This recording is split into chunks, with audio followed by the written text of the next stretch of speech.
الحمد للہ رب العالمین والصلاة والسلام علی اشرف الانبیاء والمرسلین وعلی آلہ واصحابہ اجمعین۔ قال اللہ تعالی وتبارک فی القرآن المجید والفرقان الحمید۔ بسم اللہ الرحمن الرحیم۔ والضحی واللیل اذا سجی۔ صدق اللہ مولانا العظیم وصدق رسولہ النبی الکریم الرؤوف الرحیم۔ اللہم نور قلوبنا بالقرآن وزین اخلاقنا بالقرآن وادخلنا الجنة بالقرآن ونجنا من النار بالقرآن۔ قال اللہ تعالی وتبارک فی شان حبیبہ مخبرا وآمرا ان اللہ وملائکتہ یصلون علی النبی یا ایہا الذین آمنوا صلوا علیہ وسلموا تسلیما۔ الصلاۃ والسلام علیک یا نبی الرحمہ وعلی آلک واصحابک یا رسول الملاحمہ۔ الصلاۃ والسلام علیک یا رسول اللہ وعلی آلک واصحابک یا محبوب رب العالمین۔ تمام حمد و ثنا، تعریف و توصیف اللہ جل مجدہ الکریم کی ذات بابرکات کے لیے، جو خالق کائنات بھی ہے اور مالک شاشہات بھی۔ اللہ جل وعلا کی حمد و ثنا کے بعد رسول رحمت، شفیع معظم، نبی محتشم، اللہ کے پیارے، امت کے سہارے، رب کے محبوب، دانائے غیوب، مالک رقاب امم، فخر عرب و عجم، والی کون و مکان، سیاہ لا مکان، سید انس و جاں، سرور لالا رخاں، نیر تاباں، سر نشین مہوشاں، ماہ خوباں، شہنشاہ حسینہ، تتمہ دوراں، سرخیل زہرہ جمالاں، جلوہ صبح ازل، نور ذات لم یزل، باعث تکوین عالم، فخر آدم و بنی آدم، نیر بطحا، رازدار ما اوہا، شاہد ما طغا، صاحب علم نشرہ، معصوم آمنہ احمد مجتبیٰ، حضرت محمد مصطفیٰ صلی اللہ علیہ وآلہ وسلم کے حضور ناز میں اپنی عقیدتوں، ارادتوں اور محبتوں کا خراج پیش کرنے کے بعد، عالی مرتبت محتشم سامعین، السلام علیکم ورحمۃ اللہ وبرکاتہ۔ ماہ نور ربیع الاول اپنی تمام تر رعنائیوں کے ساتھ جلوہ گر ہوا جا رہا ہے، اور ہم حضور نبی رحمت صلی اللہ علیہ وآلہ وسلم کے شمائل پر کچھ باتیں آپ کے سامنے رکھنا چاہ رہے ہیں۔ اللہ تعالیٰ کلمات حق زبان پہ جاری فرمائے، اور حضور کے جمال جہاں آرا کی برکتوں سے ہماری روحوں میں نکھار پیدا فرمائے۔ علماء نے لکھا ہے کہ حضور کے حلیہ شریف کو بیان کرنے سے دلوں میں حضور کی محبت پیدا ہوتی ہے، اور سننے والوں کو، بیان کرنے والوں کو حضور کا پیار ملتا ہے، حضور کی محبت ملتی ہے، اور اس کی برکت سے حضور کے دیدار کی دولت بیدار بھی نصیب ہو جاتی ہے۔ ہماری آرزو ہے کہ ہم آقا و مولا حضور ختم المرتبت صلی اللہ علیہ وآلہ وسلم کے شمائل کا درس سنیں، بیان کریں، ہماری بھی قسمت جاگے، زندگی میں وہ شب بھی آئے کہ آنکھیں بند ہوں اور مقدر جاگ اٹھے، اور میں سو جاؤں یا مصطفیٰ کہتے کہتے، کھلے آنکھ صلی علی کہتے کہتے۔ باقی جہاں تک حضور کے شمائل کو بیان کرنے کا حق ہے، وہ کوئی بھی نہیں کر سکتا۔ ہم تو 14 صدیوں کے فاصلے پہ ہیں۔ جن لوگوں نے حضور کو دیکھا، وہ بھی حضور علیہ السلام کا حلیہ بیان کرنے سے اپنے آپ کو قاصر سمجھتے ہیں۔ فرماتے ہیں ہمارے میں طاقت نہیں کہ ہم حضور کا حلیہ بیان فرمائیں۔ چند اصحاب نے حضور کا حلیہ بیان کیا، بلکہ صحابہ ایک دوسرے سے پوچھتے تھے حضور کیسے تھے؟ میاں تم نے نہیں دیکھا؟ کہا دیکھ کر بھی نہیں دیکھا۔ ہمت ہی نہیں تھی کہ حضور کے جمال جہاں آرا کو آنکھ بھر کے دیکھ سکے۔ جن لوگوں نے حضور کا حلیہ بیان کیا ہے یہ وہ لوگ ہیں جنہوں نے یا تو حضور کو بچپن میں دیکھا ہے یا بہت قریب رہے ہیں اور حضور کو سوئے ہوئے دیکھا ہے، تو وہ حضور کا حلیہ بیان فرماتے ہیں۔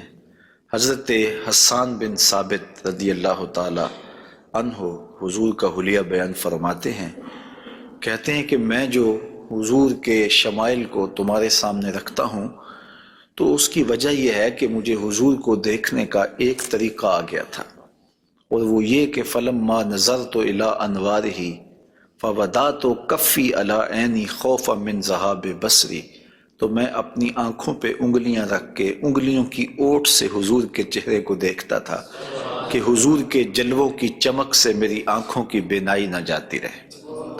یہ کون کہہ رہے ہیں؟ حضرت حسان بن ثابت رضی اللہ تعالی عنہ۔ اور آپ سارے اچھی طرح جانتے ہیں کہ حضرت حسان بن ثابت شاعر ہیں، اور شاعر حسن دیکھنے میں بڑا دلیر ہوتا ہے، اور وہ جو شاعر ہے اور حسن دیکھنے میں دلیر ہے وہ بھی آنکھوں پہ انگلیاں رکھ کے دیکھ رہا ہے، اور ابھی یہ حسن ظاہر نہیں ہوا۔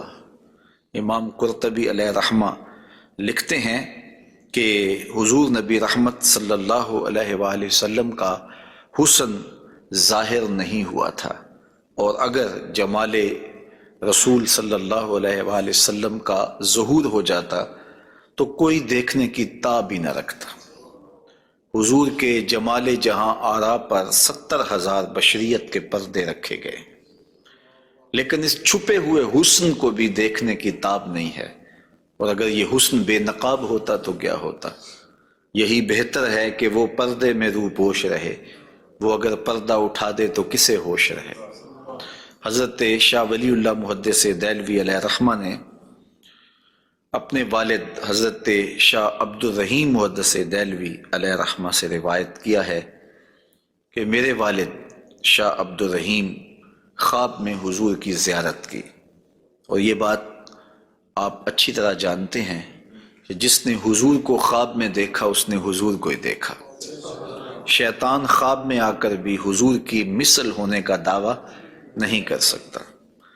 تو خواب میں حضور کو دیکھا اور عرض کی یا رسول اللہ صلی اللہ علیہ وسلم، آپ نے فرمایا ہے انا املہ و اخی یوسف اسبہ، میں نمکین حسن والا ہوں اور میرا بھائی یوسف میٹھے حسن والا تھا۔ وہاں تو زنان مصر کی انگلیاں کٹ گئیں، اور یہاں ایسا کوئی واقعہ پیش نہیں آیا، جبکہ حسن ملی حسن صبی کی نسبت زیادہ پرکشش ہوتا ہے، تو وہاں انگلیاں کٹ گئیں اور یہاں ایسا کوئی واقعہ پیش نہیں آیا، تو اس کی کیا وجہ ہے؟ تو حضور نے جو خواب میں جواب دیا وہ حضرت شاہ عبد الرحیم نے بیان فرمایا، اور شاہ ولی اللہ محدث دہلوی علیہ رحمہ نے در ثمین میں اس کو لکھا۔ آقا کریم نے فرمایا جمالی مستور عن اعین الناس غیرۃ من اللہ، اے عبد الرحیم، اللہ نے غیرت محبت کی وجہ سے میرے حسن کو لوگوں کی نظروں سے چھپا کے رکھا ہے۔ کوئی محب نہیں چاہتا کہ میرا محبوب کوئی دیکھے۔ قتیل شفائی نے کہا تھا نا، اس حد تلک بڑھ گئی ہے بے اعتمادی کہ تجھ کو تجھ سے بھی چھپانا چاہتا ہوں۔ وہ کہتا ہے میری تو آرزو یہ ہے کہ تو آئینہ بھی نہ دیکھے۔ تو محب کی غیرت ہوتی ہے کہ اس کے محبوب کو کوئی نہ دیکھے۔ تو کہا کہ میرے حسن کو لوگوں کی نظروں سے چھپا کے رکھا گیا ہے، اور اگر یہ حسن ظاہر کر دیا جاتا تو کوئی تاب نہ لا سکتا۔ تو یہ چھپے ہوئے حسن کا عالم ہے کہ دیکھنے والوں کو پھر بھی انگلیاں رکھ کے دیکھنا پڑتا ہے، اور اگر یہ بے نقاب ہوتا تو پھر کون تاب لا سکتا؟ مولانا حسن رضا اعلیٰ حضرت کے برادر محترم فرماتے ہیں وہ اگر جلوہ کریں کون تماشائی ہو۔ تو یہ وہ حسن ہے کہ جو تمام کا تمام ظاہر نہیں کیا گیا اور لوگوں کی نگاہوں سے پوشیدہ رکھا گیا، لیکن وہ بشریت کے پردوں کی اوٹ سے چھن چھن کے بھی اس قدر تابہ ہے کہ پوری کائنات کے اندر رنگ اسی حسن کے جھلکتے دکھائی دیتے ہیں۔ اور ہر طرف اسی کے انوار پھیلے ہوئے نظر آتے ہیں۔ تو حضور کے حسن کا بیان، حضور کے حسن کا ذکر اگرچہ انسانی استطاعت میں نہیں ہے اور اس کے بس میں نہیں ہے، لیکن اس کے باوجود صحابہ کے دور سے لے کر آج تک لوگوں کا یہ محبوب موضوع رہا ہے کہ وہ حضور علیہ السلام کے حسن کا ذکر کر کے اپنے قلب کی تسکین کا ساماں کرتے ہیں۔ علماء نے یہ بھی لکھا ہے کہ جو شخص حضور کے حسن کو بیان کرے لوگوں کے دلوں میں اس کے لیے پیار پیدا ہو جاتا ہے۔ آج ہر شخص چاہتا ہے کہ میں ہر دل عزیز ہو جاؤں، تو یہ سادہ سا نسخہ ہے کہ کائنات میں حضور کے حسن کے تذکرے کیا کرو، دنیا تم سے پیار کرنے لگ جائے گی۔ تم محبوب الخلائق بن جاؤ گے اگر تم اس محبوب دو عالم کے حسن کو لوگوں کی نظروں کے سامنے بیان کرو گے۔ انشاءاللہ حضور کے مختلف اعضاء کے حسن کا ذکر ترتیب وار کیا جائے گا، اور اہل محبت نے اور اصحاب رسول نے اس پر کیا محبتوں کے پھول پیش کیے ہیں۔ یقیناً آپ کے قلوب کو فرحت بھی ہوگی، قرار بھی ملے گا، اور آقا کریم کے حسن دل پذیر اور حسن جاں فضا کی مستیوں میں آپ کھو بھی جائیں گے۔ حضرت جابر بن سمرہ رضی اللہ تعالی عنہ فرماتے ہیں کہ لیلۃ الادحیان تھی، 14ویں رات کا چاند تھا، اور حضور یمنی چادر اوڑے ہوئے استراحت فرما رہے تھے، اور میں کبھی آسمان کو دیکھتا تھا، کبھی حضور کے جمال جہاں آرا کو دیکھتا تھا، اور یہ سوچتا تھا کہ میں فیصلہ کروں کہ آسمان کا چاند سونا ہے یا مدینے کا چاند سونا ہے۔ تو حضرت جابر بن سمرہ رضی اللہ تعالیٰ عنہ فرماتے ہیں پھر میں نے فیصلہ کیا فائزہ ہوا احسن عندی من القمر، میں نے کہا آسمان کا چاند نہیں، مدینے کا چاند سونا ہے، چونکہ چاند کی چمک بھی حضور کے در کی خیرات ہے۔ چاند کو، سورج کو، شمس و قمر کو جو روشنیاں دی گئی ہیں وہ حضور کے صدقے سے دی گئی ہیں۔ تو کائنات میں جہاں بھی اجالا ہے، جہاں بھی روشنیاں ہیں، جہاں بھی نور ہے، وہ نور حضور علیہ السلام کا ہی ظہور ہے، اور حضور کا نور ہے کہ جو کسی سے مستعار نہیں لیا ہوا، وہ حضور کا اپنا نور ہے، اپنا حسن ہے۔ علامہ بوصیری علیہ رحمہ نے کتنی خوبصورت بات کہی، منزہ عن شریک فی محاسنہ فجوہر الحسن فیہ غیر منقسم، کہ حضور اپنے محاسن میں، اپنے کمالات میں کسی شریک سے منزہ ہیں، اور آپ کا جوہر حسن جو ہے وہ غیر منقسم ہے۔ تو حضور کا حسن کسی سے مستعار نہیں لیا ہوا، بلکہ پوری کائنات کو جو حسن ملا ہے وہ حضور کی دہلیز کی عطا ہے، حضور کی چوکھٹ کی خیرات ہے۔ تو زمانہ چمک رہا ہے تو حضور کے انوار سے، اور بریلی سے آج بھی آواز آ رہی ہے، چمک تجھ سے پاتے ہیں سب پانے والے، میرا دل بھی چمکا دے چمکانے والے۔ تو ساری روشنیاں اسی دہلیز سے پھوٹتی ہیں، اسی در سے پھوٹتی ہیں، سارے اجالے اسی چوکھٹ سے نکلتے ہیں۔ اللہ نے اپنے محبوب علیہ السلام کو جو حسن دیا، جو جمال دیا، حضرت برا بن عازب رضی اللہ تعالیٰ عنہ بیان فرماتے ہیں، امام بخاری و مسلم نے اس کو روایت کیا ہے، کان رسول اللہ صلی اللہ علیہ وسلم احسن الناس وجہا، کائنات میں جتنا سونا چہرہ میرے حضور کا تھا کسی کا تھا ہی نہیں، سب سے زیادہ سونا اور خوبصورت چہرہ اللہ نے اپنے محبوب کو عطا کیا ہے۔ اور حضرت ابو ہریرہ رضی اللہ تعالی عنہ سے معروف روایت ہے جس کو امام ترمذی نے اور باقی محدثین نے روایت کیا ہے، حضور فرماتے ہیں حضرت ابو ہریرہ، ما رأیت شیئا احسن من رسول اللہ صلی اللہ علیہ وسلم، میں نے حضور سے سونا کوئی دیکھا ہی نہیں۔ اور حضرت حسان بن ثابت کہتے ہیں کہ آج تک کسی ماں نے ایسا سونا جنم ہی نہیں دیا، سونا دیکھتے کیسے، کسی ماں نے ایسا جنم ہی نہیں دیا۔ حضرت ابو ہریرہ نے ایک موقع پہ فرمایا کہ کل قمر لیلۃ البدر لم ارا قبلہ ولا بعدہ مثلہ، کیا پوچھتے ہو 14ویں رات کا چمکتا ہوا چاند تھے میرے حضور؟ پھر کہتے ہیں نہیں نہیں نہیں، حضور جیسا نہ پہلے دیکھا ہے نہ بعد میں دیکھا۔ تو حضرت حسان بن ثابت فرماتے دیکھتے کیسے، کسی ماں نے جنم دیا ہوتا تو دیکھتے۔ خدا نے وہ سچائی پن چھڑیا جدے وچ محمد نو ٹالیا سی، حسینہ جمیلہ دا منہ موڑ دیتا، محمد بنا کے قلم توڑ دیتا۔ تو اللہ تعالیٰ نے ایسا پیکر تراشا ہے، ایسی صورت بنائی ہے کہ جس کی مثل کائنات کے اندر نہ کوئی دوسری صورت ہے۔ اور میرے محبوب کے جمال جیسا نہ کوئی دوسرا جمال ہے۔ تو وہ حسن، وہ جمال، وہ کمال اور وہ شانیں اور وہ مراتب رفیع عطا کیے گئے جو انہی کا مقسوم ہے۔ حضور کا پورا جسم انور اور حضور کا وجود مسعود برکتوں سے مالا مال تھا اور حسن اور جمال کا آئینہ دار تھا۔ لا یجلس الذباب علی جسدہ، ساری زندگی حضور کے بدن پہ کبھی مکھی نہیں بیٹھی۔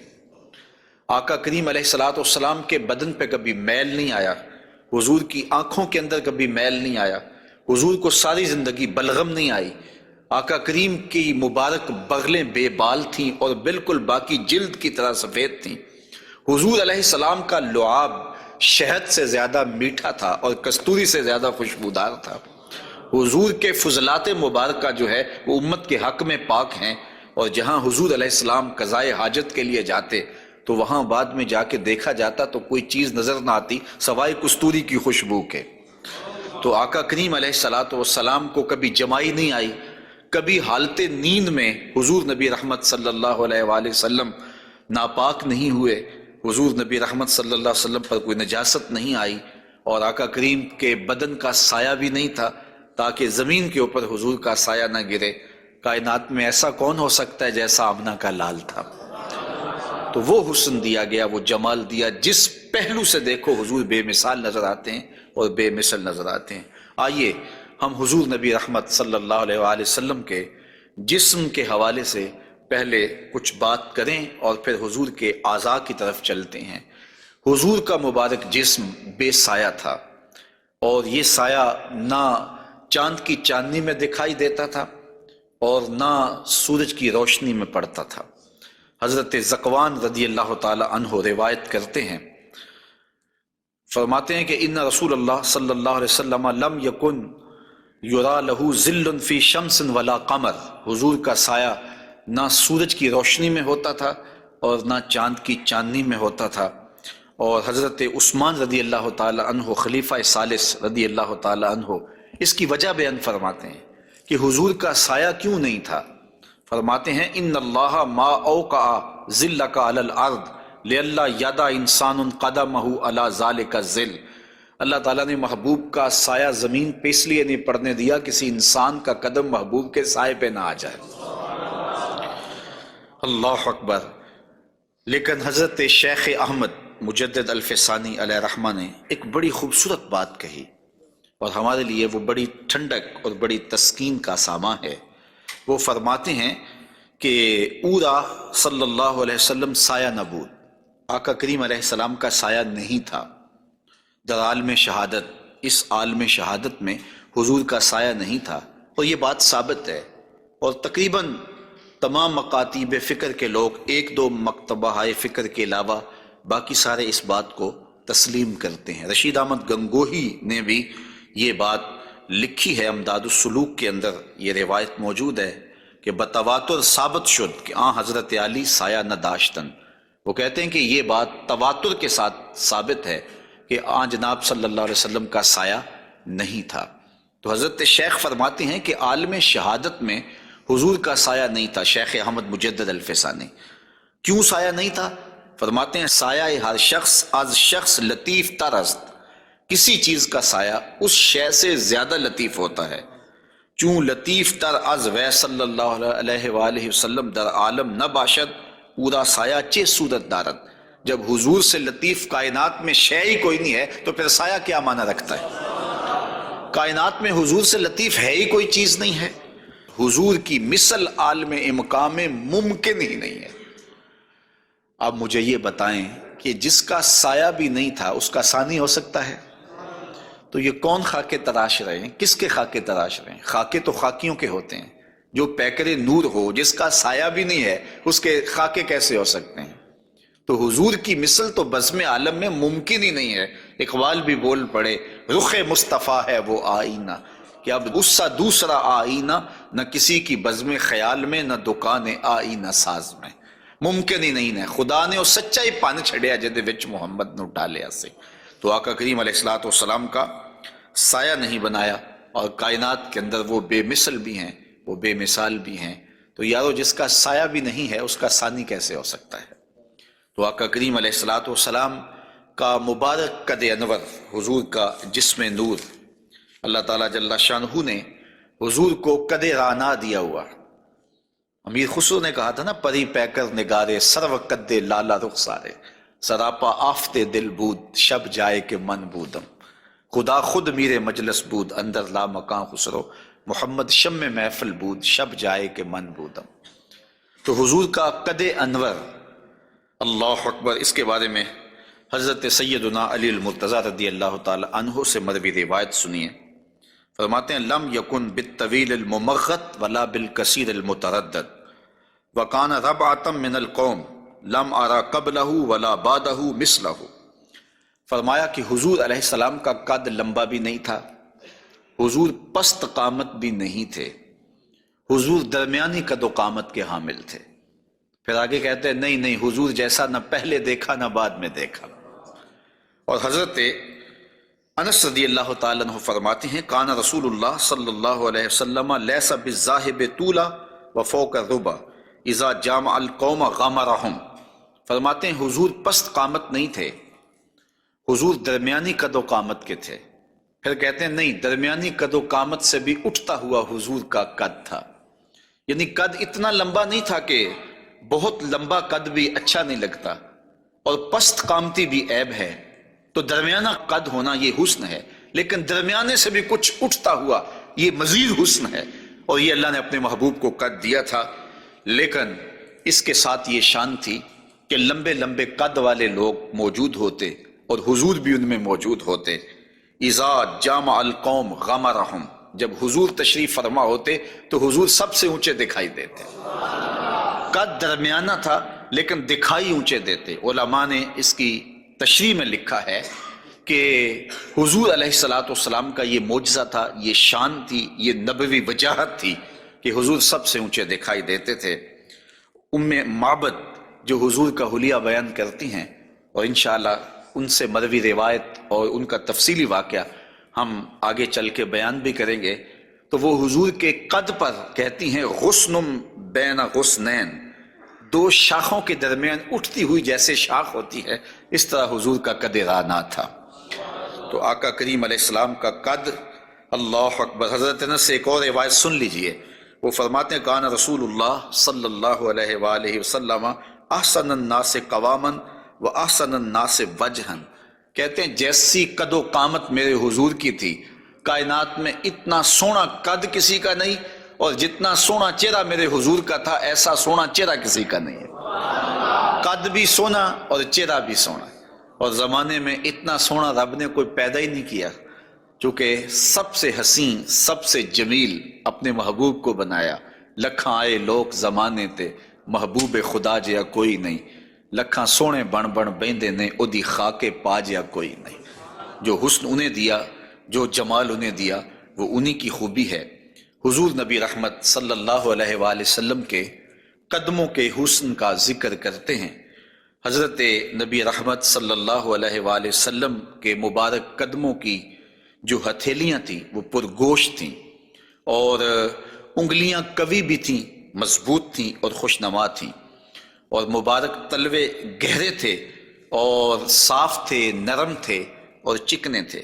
اگر ان پر پانی ڈالا جائے تو پانی بہہ جاتا، اور جب آقا کریم چلتے تو حضور ایسے لگتا جیسے بلندی سے نیچے اتر رہے ہیں۔ وقار کے ساتھ حضور قدم زور کے ساتھ اٹھاتے اور وقار کے ساتھ آگے بڑھاتے، اور یوں محسوس ہوتا کہ جس طرح بلندی سے حضور نیچے کی طرف آ رہے ہیں۔ آقا کریم علیہ الصلوۃ والسلام بہت تیز چلتے نہیں تھے، لیکن ایسے لگتا تھا جس طرح زمین حضور کے لیے لپیٹ دی گئی ہے، اور اگر لوگ حضور کے ساتھ چلنا چاہتے تو حضور کے ساتھ چل نہیں سکتے تھے۔ اللہ نے اپنے محبوب کو وہ رفتار عطا فرمائی۔ زمین بھی سمیٹ دی گئی تھی حضور کے لیے، اور وقت بھی سمیٹ دیا گیا تھا حضور کے لیے، اور آقا کریم علیہ الصلوۃ والسلام کے قدم مبارک کی انگلیاں وہ بڑی خوبصورت تھیں، لیکن جو درمیان والی انگلی ہے وہ انگلی باقی انگلیوں سے زیادہ قد آور تھی، لمبی تھی۔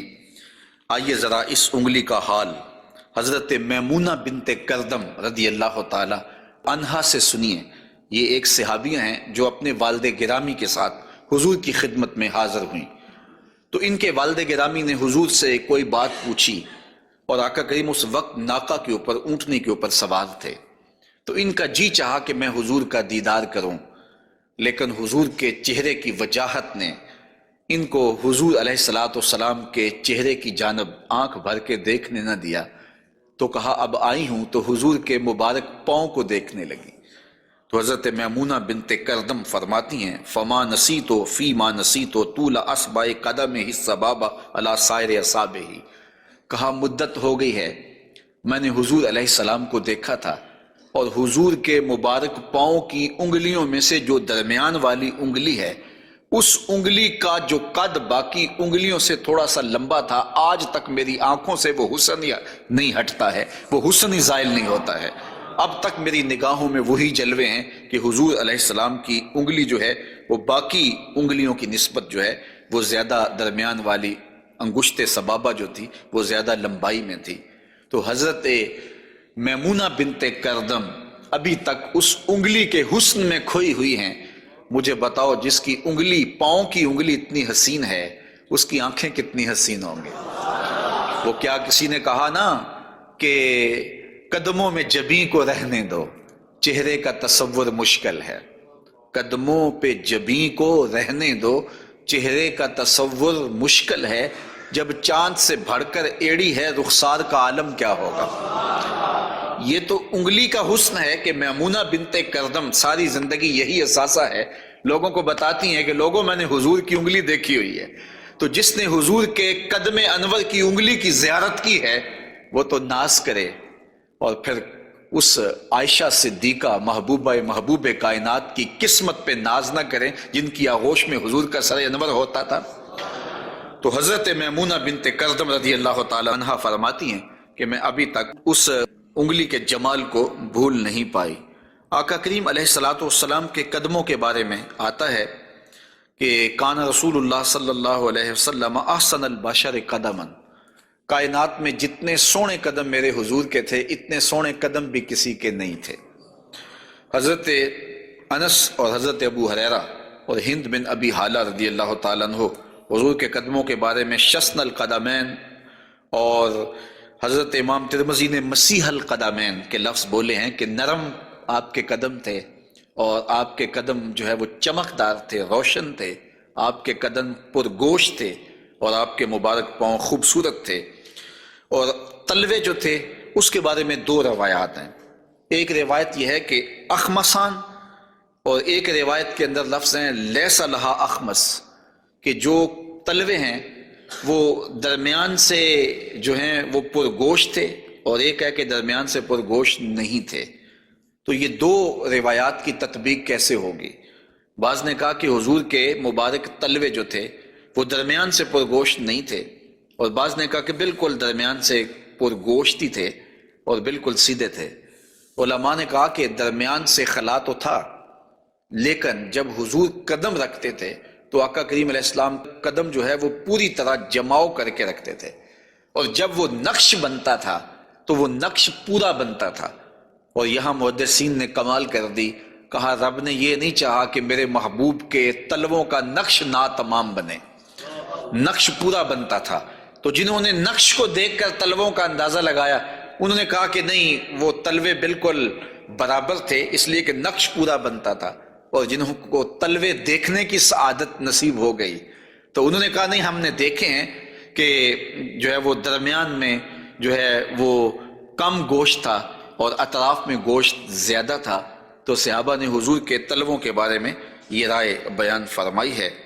حضرت ابو ہریرہ رضی اللہ تعالی عنہ فرماتے ہیں انہ صلی اللہ علیہ وسلم کان اذا مشى علی الصخر غاصت قدماہ فیہ، جب کبھی آپ ننگے پاؤں چلتے کسی پتھر کے اوپر، کسی چٹان کے اوپر، تو وہ چٹان اور پتھر حضور کے لیے نرم ہو جاتے، اور آقا کریم علیہ السلام کے مبارک قدم جو ہے اس پتھر کے اندر جو ہے وہ دنس جاتے اور نشان بن جاتے۔ جس طرح مقام ابراہیم پہ آپ دیکھ سکتے ہیں کہ حضرت اسماعیل علیہ السلام کے قدموں کے نشانات اس پتھر نے محفوظ کر لیے، تو یہ پتھر جن پتھروں پہ حضور چلتے تھے وہ اپنی چھاتی پہ حضور کے تلووں کے نشان محفوظ کر لیتے تھے۔ سلطان کاتبائی نے باقاعدہ ایک ایسا پتھر جس پر حضور کے قدموں کے نشانات موجود تھے وہ 20,000 دینار میں اس زمانے میں خریدا اور خرید کے ساری زندگی اپنے پاس رکھا، اور مرنے سے قبل وصیت کی کہ جب میں مر جاؤں تو یہ پتھر میری قبر کے سرہانے لگانا۔ علامہ خفاجی علیہ رحمہ نسیم الریاض میں لکھتے ہیں کہ وہ پتھر آج بھی ان کی قبر کے سرہانے پہ لگا ہوا ہے، اور لوگ اس کو اپنے لیے اعزاز سمجھتے تھے، اور یہ وہ قدم ہیں کہ جہاں آتے اس جگہ کی قسمت جاگ پڑتے۔ یہ قدم اور یہ مبارک تلوے یہ تو عرش نے بھی چومے ہیں نا۔ اعلیٰ حضرت نے کیا خوب کہا، زہ عزت و اے طلائے محمد، کہ ہے عرش حق زیر پائے محمد، کہ عرش حق حضور کے قدموں کے تلے تھا، اور یہ تلوے وہاں عرش الہی پہ لگے ہیں، اور یہ وہی تلوے ہیں جو حضرت جبریل امین کو چومنے کی سعادت بھی ملی ہے۔ جب معراج کی شب حاضر ہوئے تو محبوب استراحت کر رہے تھے، تو جبریل عرض گزار ہوئے کہ محبوب تیرا نبی تو سویا ہے، تو آواز آئی یا جبریلو قبل قدمہ، میرے محبوب کے قدم چوم لے۔ تو جبریل امین نے حضور کے قدم چوم لیے، تو پھر کیا لطف آیا ہوگا۔ کسی نے تصور میں جبریل سے پوچھا کہ حضور کے قدم چومے تھے، تلیاں چومی تھیں، تو بتا کیا کیف ملا؟ تو اس نے زبان حال سے کہا، نہ جنت کی کلیوں میں دیکھا مزہ جو محمد کی تلیوں میں دیکھا۔ حضور علیہ السلام کے مبارک قدم جہاں پڑتے وہاں رحمتیں اور برکتیں ہی نازل ہوتی۔ ذی المجاز کی منڈی میں اپنے چچا کے ساتھ حضرت علی المرتضیٰ رضی اللہ تعالیٰ عنہ کے والد جناب ابو طالب کے ساتھ حضور جا رہے تھے۔ انہوں نے کہا کہ مجھے تو بڑی سخت پیاس لگی ہے، تو آقا کریم علیہ السلام نے سواری سے اتر کے زمین پر زور سے اپنا پاؤں مارا، تو جب آپ نے پاؤں مارا تو چشمہ پھوٹ پڑا، اور اپنے چچا سے کہا کہ یہاں پانی پی لیجیے گا۔ اور حضور علیہ السلام کی مبارک ایڑیاں جو ہیں ان کے بارے میں ہے کہ وہ کم گوشت تھیں، ان پر زیادہ گوشت نہیں تھا، اور آقا کریم علیہ السلام اس ایڑی کو بھی جہاں لگاتے وہاں حالات رحمتوں بھرے ہو جاتے۔ حضرت جابر رضی اللہ تعالی عنہ کا اونٹ تھا، ایک سفر میں وہ حضور کے ساتھ تھے کہ وہ تھک گیا اور اس سے چلا نہیں جاتا۔ حضور کی سواری گزری تو انہوں نے عرض کی، یا رسول اللہ صلی اللہ علیہ وسلم، یہ میرا اونٹ ہے اور تھک گیا ہے، اور میں قافلے کے ساتھ کیسے سفر کر سکتا ہوں؟ تو آقا کریم علیہ السلام نے اپنی ایڑی سے اس کو ٹھوکر لگائی، فناشطا حتی کانا لا یملک زمامہ، وہ اتنا تیز ہوا کہ پھر اس کی باگ سنبھالی نہیں جاتی تھی۔ کچھ عرصے کے بعد حضور حضرت جابر سے پھر ملے، اور حضور نے پوچھا کہ وہ تمہارے اونٹ کا کیا بنا؟ تو انہوں نے کہا بخیرن قد اصابت ہو برکتوں کا، حضور آپ کی برکت کی وجہ سے اب خیر ہی ہو گئی ہے۔ تو وہ تو اب سنبھالا نہیں جاتا ہے اور اتنا سری و رفتار ہو گیا ہے، اور یہ بات آپ کبھی بھی بھول نہیں سکتے ہیں کہ حضور احد پہ تشریف لے گئے تھے، تو وہ حضور کے آنے کی خوشی میں جھوم اٹھا تھا، تو حضور نے ایڑی ہی ماری تھی، زور کے ساتھ ایڑی لگاتے ہوئے حضور نے کہا فَضَرَبَهُ بِرِجْلِهِ فَقَالَ اُثْبُتْ، حضور نے کہا کہ اے احد رک جا، تو جھوم رہا ہے جانتا نہیں، فَإِنَّمَا عَلَيْكَ نَبِيٌّ وَصِدِّيقٌ وَشَهِدَانٌ، تیرے اوپر ایک اللہ کا نبی ہے، ایک صدیق ہے اور دو شہید ہیں۔ اور پھر فوراً اس کا زلزلہ تھم گیا۔ اعلیٰ حضرت بولے، ایک ٹھوکر سے احد کا زلزلہ جاتا رہا، رکھتی ہیں کتنا وقار اللہ اکبر ایڑیاں۔ تو یہ حضور علیہ السلام کے مبارک قدم تھے کہ جن کی برکات زمانے کو نصیب ہوئی، اور یہ وہ قدم تھے جنہیں چوم لینا صحابہ اپنے لیے سعادت سمجھتے تھے۔ حضرت ذرا وفد عبد القیس میں آئے تو پھر انہوں نے حضور کی خدمت میں عرض کی کہ ہم آپ کے قدم اور آپ کے ہاتھ چومنا چاہتے ہیں، اور وہ آگے بڑھے۔ وہ خود فرماتے ہیں فَنُقُبِّلُ یَدَ رسول اللہ صلی اللہ علیہ وسلم وَرِجْلَهُ، ہم نے حضور علیہ السلام کے ہاتھ بھی چومے، ہم نے حضور کے پاؤں بھی چومے۔ حضرت صہیب رضی اللہ تعالی عنہ فرماتے ہیں کہ رأیت علیٰ یقبل ید العباس ورجلہ، میں نے دیکھا کہ حضرت علی اپنے چچا عباس کے ہاتھ بھی چومتے تھے اور پاؤں بھی چومتے تھے، اور یہ کیوں چومتے تھے اس کی وجہ ایک دیگر حدیث میں حضرت ثابت رضی اللہ تعالی عنہ حضرت انس کے پاس آئے اور انہوں نے آ کے حضرت انس سے پوچھا کیا تم نے اس ہاتھ کو حضور کے ہاتھ سے مس کیا ہوا ہے؟ تو حضرت انس نے کہا کیوں نہیں، یہ سعادت مجھے ملی ہے کہ ان ہاتھوں نے حضور کے وجود کے بوسے لیے ہیں اور حضور کے وجود کو چھوا ہے۔ فقبلہا، تو حضرت ثابت نے حضرت انس کا ہاتھ چومنا شروع کر دیا کہ یہ وہ ہاتھ ہیں جنہوں نے حضور کو چوما ہوا ہے، جنہوں نے حضور کو چھوا ہوا ہے، جنہوں نے حضور کے بدن رحمت سے مس کیا ہوا ہے۔ تو حضرت علی المرتضیٰ حضرت عباس کے ہاتھ چومتے تھے، تو آقا کریم علیہ السلام کے قدم بھی حضور کے ہاتھ بھی صحابہ عقیدت سے چوم لیا کرتے تھے، اور یہ واقعات کبھی ہوتے تھے اور عقیدت کا یہ رنگ صحابہ کے ہاں پایا جاتا تھا۔ حضور نبی رحمت صلی اللہ علیہ وآلہ وسلم وہ قدم جو برکتوں کے لیے، رحمتوں کے لیے اگر کسی اونٹ پہ لگتے ہیں تو وہ تیز ہو جاتا ہے، اور اگر زمین پہ مارتے ہیں تو چشمہ پھوٹ پڑتا ہے، اور اگر پہاڑ پہ لگاتے ہیں تو اس کا زلزلہ رک جاتا ہے۔ ان قدموں پہ کھڑے ہو کے ساری رات عبادت میں گزار دیتے ہیں، حتیٰ تتورم قدماہ، یہاں تک کہ حضور کے مبارک قدم سوج جاتے ہیں، اور اللہ کے یوں شکر گزار بندے بن کے اپنی زندگی حضور گزارتے ہیں۔ تو آقا کریم علیہ السلام کے مبارک قدم خوبصورت تھے، اور اس کی تلیاں بھی خوبصورت تھیں، قدموں کا حسن بے مثال تھا۔ اور آقا کریم علیہ السلام کی پنڈلیوں کے بارے میں، حضور کی پنڈلیوں کے بارے میں حضرت جابر بن سمرہ رضی اللہ تعالی عنہ سے مروی ایک روایت سنیے۔ فرماتے ہیں کان فی ساک رسول اللہ صلی اللہ علیہ وسلم حموشۃ، آقا کریم علیہ السلام کی مبارک جو پنڈلیاں تھیں وہ نرم و نازک، پتلی اور خوبصورت تھیں۔